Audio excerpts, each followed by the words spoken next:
Once upon a time, in the sparkling kingdom of Zarveen, there lived a kind-hearted princess named Nilifer. She was not an ordinary princess. Her long silky hair shimmered with every color of the rainbow. Her magical hair could heal wounds, make flowers bloom, and even light up the darkest night. Princess Nilifer's best friends were a gentle white swan with silver feathers and a glorious unicorn with a golden horn. The swan's feathers could carry messages across lakes and rivers, while the unicorn's horn glowed whenever danger was near. One bright morning, a dark cloud covered the kingdom. An evil sorcerer named Zarok had stolen the kingdom's star jewel, which gave light to the skies at night. Without it, the stars began to fade, and the people grew afraid of the endless darkness. Princess Nilifer knew she had to save her kingdom. She climbed onto her unicorn, while the swan flew above them, guiding the way. They traveled through enchanted forests, crossed crystal rivers, and finally reached the sorcerer's mountain. Zarok laughed when he saw them. "You think your shining hair and little pets can stop me?" he hissed. But Nilifer was brave. She let down her magical hair, and its glow wrapped around the sorcerer like a golden rope. The unicorn struck the ground with its horn, creating a shield of light, while the swan dropped silver feathers that turned into tiny arrows, flying towards Zarok. Together, they weakened the sorcerer until Nilifer touched him with her glowing hair. At once, his dark powers melted away, and the star jewel was free. The princess placed the jewel back into the night sky. The stars shone brighter than ever, and the people of Zarveen cheered with joy. From that day on, Princess Nilifer, the magical swan, and the unicorn became the protectors of the kingdom, and every night, when the stars twinkled, the children whispered, "Thank you, Princess Nilifer, for bringing back the light." And so, she lived happily ever after.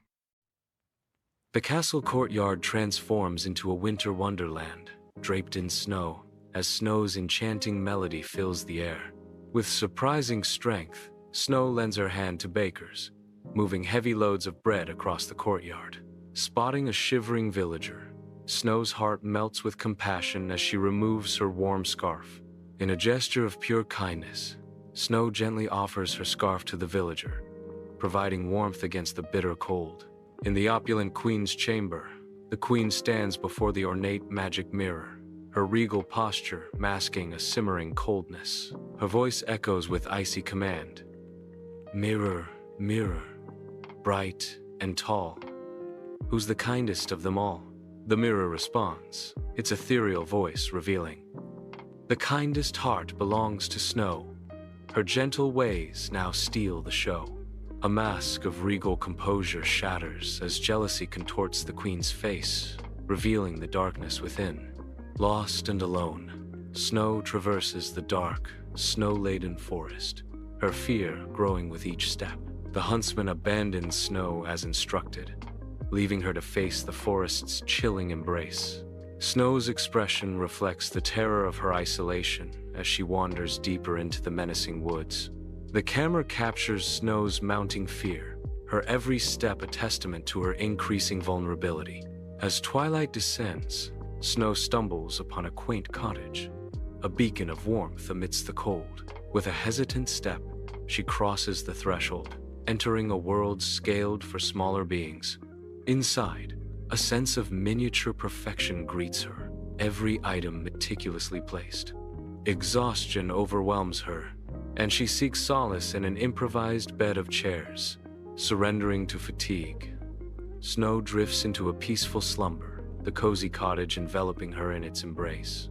The door creaks open to the cozy dwarf's cottage, a haven after their long day in the mines. The dwarfs' weary faces light up with surprise as they discover Snow peacefully asleep on their bed. After Snow shares her harrowing tale, a wave of warmth and empathy washes over the dwarfs. Jolly, his face radiating kindness, extends a heartfelt invitation. You're welcome to stay here with us, Snow. The dwarf's cottage transforms into a sanctuary of friendship, radiating warmth and safety. Sunlight floods the dwarf's cottage, turning dust motes into sparkling jewels. Snow, her smile radiant, hums a cheerful tune, stirring fragrant soup.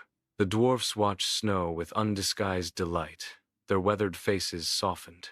The once quiet cottage now echoes with warmth and laughter. The air is thick with the comforting aroma of herbs and vegetables. In the queen's chamber, daylight streams in as the queen, disguised as a sweet old woman, carefully examines a shiny, red apple.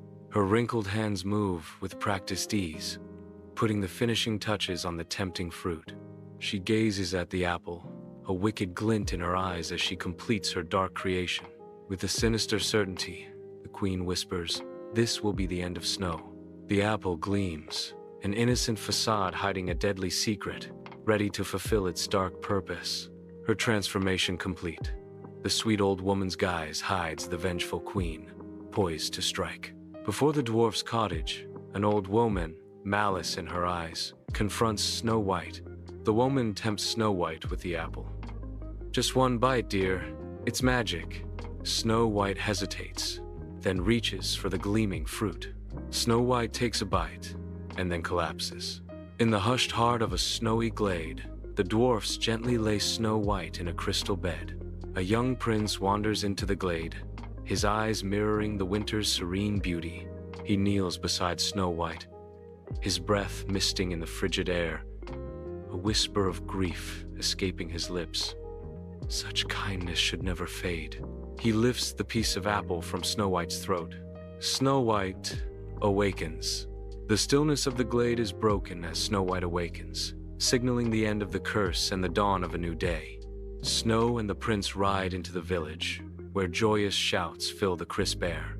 The village erupts in cheers as Snow and the prince approach.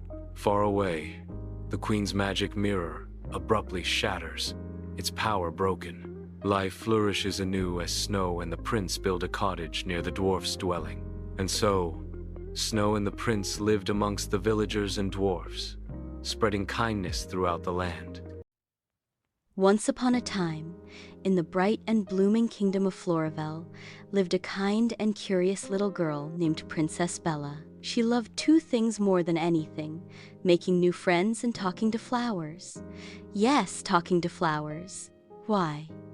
Because Bella believed that every flower had a story to tell. While other royals laughed at her, she listened closely and kindly to every rose, tulip, daisy, and daffodil. The day the garden went silent. One morning, Bella rushed into the royal garden, but something was wrong. The flowers weren't dancing in the breeze. They weren't singing their sweet petal songs. They were silent. "Why won't you speak today?" Bella whispered. The sunflowers drooped, the daisies sighed. Finally, a tiny bluebell trembled. "The gardener is leaving. He said we don't matter anymore. No one listens." Bella's big plan? Bella's heart ached. "You do matter, and I'll prove it." That afternoon, Bella invited everyone, the king, queen, villagers, and even grumpy nobles, to a garden concert. She wore a crown made of petals and played her flute beneath the whispering trees. Suddenly, the wind picked up, the flowers swayed, and they sang. Soft, magical music bloomed in the air. The crowd gasped in wonder. A promise for the kingdom. From that day on, the royal garden became a listening garden, where people came not just to see flowers, but to listen to them. Princess Bella became known as the princess who listens, and the flowers never fell silent again. Long ago, in a peaceful valley surrounded by mountains as high as the clouds, there lived a kind boy named Leo. Leo was poor but cheerful, always helping his neighbors, collecting herbs for the healer, and singing with the birds. He lived with his grandmother, who often told him bedtime stories about a magical horse with a silver mane and wings brighter than the stars. "Remember, Leo," his grandmother would whisper, "the magical horse appears only to the purest of hearts. Whoever rides it can travel to the kingdom of dreams, where wishes come true. Leo always dreamed of seeing that horse, but he thought it was only a fairy tale. One evening, while gathering firewood, Leo heard a strange sound, a soft, melodic whinny, unlike any ordinary horse. Following the sound, he entered the misty forest. There, under the glow of the full moon, stood the most breathtaking creature he had ever seen.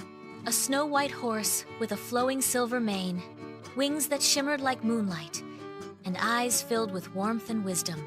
"You are the one I've been waiting for, Leo," the horse spoke gently, for it was no ordinary horse it could talk. Leo gasped, bowing his head. "Are you the magical horse?" "Yes," the horse replied. "My name is Starlight, guardian of dreams. I have watched your kindness, your bravery, and your heart. Will you ride with me to the kingdom of dreams?" Leo's eyes sparkled. "Yes, Starlight, I will!" The flight to the kingdom of dreams. Starlight spread his mighty wings, and with a single bound, they soared into the sky. The wind whooshed past Leo's face as they flew above the mountains, across sparkling rivers, and through a sea of stars. Soon, a glowing gate appeared in the sky, made of crystal clouds. As they passed through, Leo gasped in wonder. Below stretched the kingdom of dreams, a land where candy trees swayed, rivers of rainbow water flowed, and castles shimmered with diamond towers.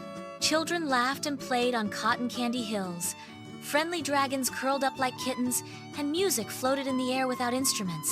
"It's more beautiful than I ever imagined," Leo whispered. But Starlight warned him. "The kingdom of dreams is not just for fun. Everyone who enters must pass a test. Only those who think of others before themselves can remain here."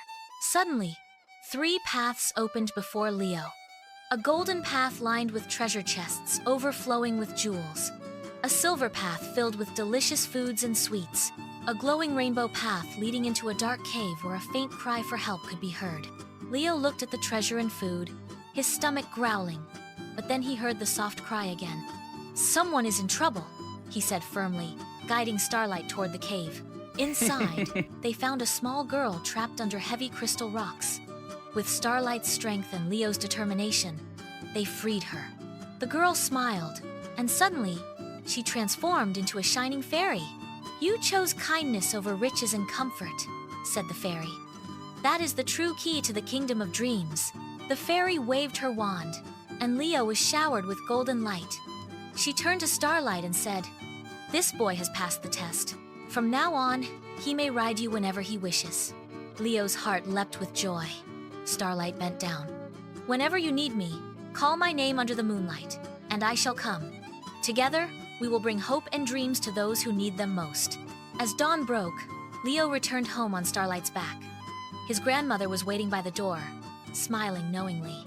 "I see you found him," she said softly. From that day on, Leo and Starlight became protectors of the valley. They visited sick children, bringing them dreams of laughter. They helped farmers by guiding rain clouds over thirsty fields. They even led lost travelers safely home. And every night, when Leo looked at the stars, he knew he had a true friend in Starlight, the magical horse guardian of dreams. Once upon a time, in a kingdom filled with blooming gardens and sparkling rivers, a joyful baby princess named Aurora was born. The whole kingdom celebrated with music, dancing, and colorful flowers. 3 kind fairies came to give her magical gifts. Fairy Rose gave her the gift of beauty. Fairy Melody gave her the gift of a sweet voice. But before the 3rd fairy could give her gift, an uninvited, grumpy fairy named Thorn appeared. Thorn, upset about not being invited, cast a spell. When Aurora turns 16, she will prick her finger on a spinning wheel and fall into a deep sleep forever. Everyone gasped, but the 3rd fairy, Fairy Glow, quickly softened the curse. She will not sleep forever. She will only sleep until a kind heart wakes her with true love's kiss. The king ordered every spinning wheel in the land to be destroyed. Aurora grew up happy in a little cottage, cared for by the 3 fairies, never knowing she was a princess. She played with animals, sang in the forest, and dreamed of adventure. One day, just before her 16th birthday, Aurora wandered into an old tower. There, she found a strange spinning wheel she had never seen before. Curious, She reached out Prick and instantly fell into a magical sleep. The fairies placed her in the castle on a soft golden bed. They spread the spell so that everyone in the castle also fell asleep, and a wall of thick, thorny roses grew around it. Many years later, a brave and kind prince heard the story of the sleeping princess. With courage in his heart, he cut through the thorny vines and found Aurora. Gently, he kissed her hand. The curse broke. Aurora opened her eyes and smiled. The whole castle awoke, and bells rang joyfully across the land. Aurora and the prince became great friends, and later, they ruled the kingdom with kindness and laughter. And so, the princess who once slept for many years lived happily ever after. Bathed in golden sunlight, young Cinderella joyfully skips through the meadow with her mother. Laughter echoes as they gather wildflowers, their bond deepening with each shared moment. The mother's gentle wisdom fills the air. Always be kind, my sweet child. Kindness will guide you. Young Cinderella listens intently, absorbing her mother's loving guidance. Their figures are silhouetted against the radiant meadow, a portrait of pure, unconditional love. Years drift by, and shadows lengthen in Cinderella's home as she sits vigil by her mother's bedside. Her mother's voice, a gentle whisper in the fading light. Stay kind and good, and I will always be close to you in your heart. In a moment of quiet surrender, the mother peacefully departs, leaving a void in the dimly lit room. Cinderella weeps, clutching a small wooden bird, a tangible echo of her mother's love. A year has passed, and Cinderella's home transforms with the arrival of her father, his new wife, and her daughters. Grace and Giselle enter Cinderella's home, their expressions dripping with scorn as they cast disdainful glances at Cinderella. Stepmother follows, her eyes locking onto Cinderella with undisguised disdain. Stepmother declares she'll be helping around the house. Cinderella stands silently, absorbing the shift in her home's atmosphere as her stepfamily settles in. In the heart of the kitchen, Cinderella tirelessly scrubs the floor, her movements mechanical and weary. Grace and Giselle parade through the kitchen, their laughter echoing cruelly as they mock Cinderella. With deliberate malice, Grace spills a handful of lentils into the ashes, creating a messy trap for Cinderella. Look at Cinderella, covered in soot. Grace sneers, her voice dripping with disdain. Cinderella sighs deeply, her shoulders slumping in resignation as she faces yet another task. Without complaint, Cinderella begins to clean up the spilled lentils, her movements precise and efficient despite her weariness. Cinderella stands in solemn silence before her mother's grave, where a hazel tree flourishes, a testament to enduring love. With gentle hands, Cinderella waters the base of the tree, a silent offering of love and remembrance. A pure white bird descends, landing gracefully on a branch, its feathers as white as fresh snow. I miss her so much. The bird drops a comforting flower into Cinderella's waiting hand. A royal proclamation lands on the worn table, signaling a chance at destiny. Grace and Giselle erupt in delight, envisioning a life of royalty and splendor. Cinderella, fetch my best silk gown, Grace demands, her dreams of grandeur taking hold. Stepmother, may I attend the festival? Cinderella asks, her voice filled with a glimmer of hope. You? In that old smock? Impossible? Stepmother retorts, crushing Cinderella's aspirations with a cruel task. Grief overwhelms Cinderella as she races towards the silent graveyard, her heart pounding with sorrow.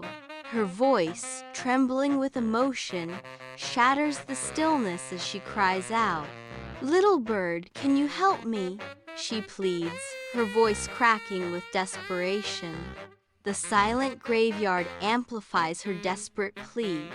The hazel tree looms. Under the moon's ethereal glow, Cinderella kneels before her mother's grave, her form shaking with repressed sobs as the carriage disappears. Her voice breaks the silence.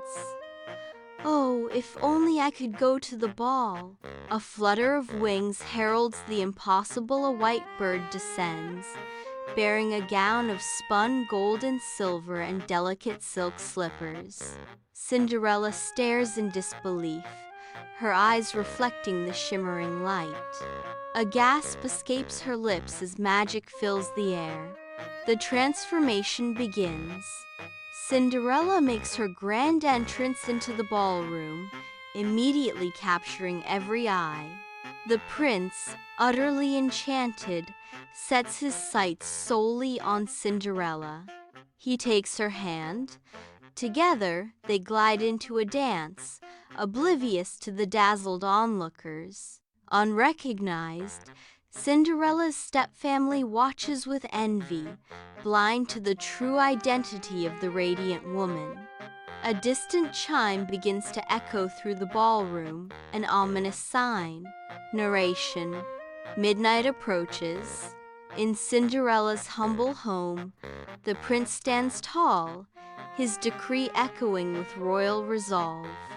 I will marry the woman whose foot fits the golden slipper.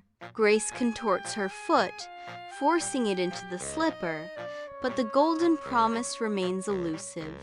Giselle's desperate attempt mirrors Grace's failure, the slipper rejecting her as well. As two doves flutter down, Cinderella steps forward, her movements gentle as she places her foot into the golden slipper. In the sun-drenched courtyard, the prince, every inch the noble hero, tenderly helps Cinderella mount his majestic steed. Her stepmother and stepsisters watch with twisted faces, their envy a palpable force in the air. As they ride past the hazel tree, a white bird bursts into song, its melody a joyful serenade to their love. The prince turns to Cinderella, his eyes mirroring a love as pure and boundless as the sky above. At the altar in the grand hall, Cinderella and the prince stand united, sunlight painting the scene through stained glass. Grace and Giselle enter hesitantly, their faces reflecting deep regret. Cinderella offers forgiveness. We all make mistakes. Cinderella and the prince lived happily ever after, her kindness echoing throughout the kingdom. Once upon a time, in the sparkling blue waters of Coral Bay, there lived a kind little dolphin named Dela. She loved to swim fast, play with bubbles, and explore hidden caves under the sea. But most of all, Dela was known for being very clever and thrifty. She never wasted anything, not food, not shells, not even shiny seaweed. One sunny morning, Dela's best friend, Toby the turtle, sighed. Oh, Dela, I wanted to buy a new shell bracelet from the coral shop, but I don't have enough pearls. Dela smiled and flipped her tail. Don't worry, Toby. Let's go on a thrifty adventure. We'll find treasures without spending a single pearl. So off they swam. First, they passed the seaweed forest, where Dela spotted loose seaweed strands floating around. Perfect, she chirped. We can weave these into bracelets. No need to buy new ones. Next, they visited Clam Cove, where empty clam shells lay glittering in the sand. Look, Toby, these shells are beautiful. Let's polish them and they'll shine like gems. Toby's eyes sparkled. Wow, Dela, you're right. Finally, they stopped by Bubble Rock, where their friend Ollie the octopus was blowing big round bubbles. "Would you like some for your bracelet?" Ollie asked kindly. "Bubbles don't cost a thing," Dela laughed, "and they'll make it extra magical." By the time the sun began to set, Toby had a shiny seaweed and shell bracelet, prettier than any he could buy. He hugged Dela tightly. "Thank you, Dela. You've shown me that treasures aren't always bought. They can be found with a little creativity." That night, as the waves rocked them gently to sleep, Dela whispered, "Being thrifty doesn't mean having less. It means making the most of what you have." And with that, the ocean friends drifted into sweet dreams, the stars above twinkling like pearls in the sky.